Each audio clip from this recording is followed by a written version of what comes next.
So hey guys, welcome to another Warframe video, and today we're going to take a look at a balanced build for Nezha. Alright, so this is a 2 Forma build, and what we're going to do with that Forma is add 2 Vs. So we're going to start off by adding Energy Siphon into the aura, so this fits the polarity and it will regenerate our energy, which is really nice. It helps us cast more abilities, and it works with Quick Thinking and Flow.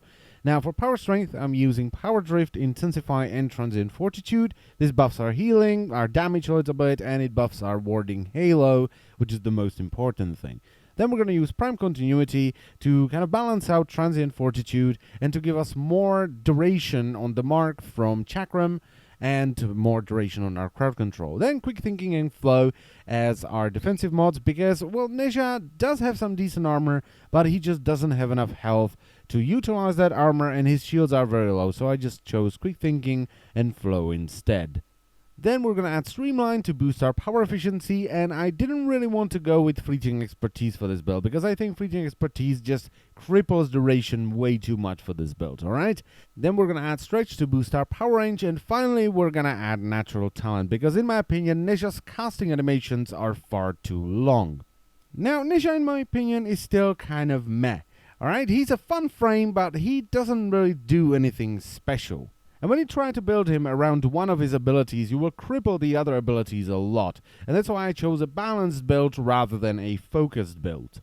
And this is, in my opinion, the better or the more fun way to mod Nezha, because you have good survivability thanks to Quick Thinking and Warding Halo, you have decent crowd control and decent damage with Divine Spears, and if the situation calls for it, you can heal people with Blazing Chakram. The only ability that I straight up don't like and or / don't use is Firewalker, because first of all, when you're playing Nezha, it already feels like you're running on ice all the time, and Firewalker only intensifies that because it gives you more movement speed. And second of all, it just costs way too much energy for what it does, in my opinion, so I just don't use that ability at all. But, you know, even if you don't like using Firewalker and you're like me, you still have 3 abilities that are very much functional and fun to use. Now, I've tried many different builds with Nezha, but this is just the one that I like the most.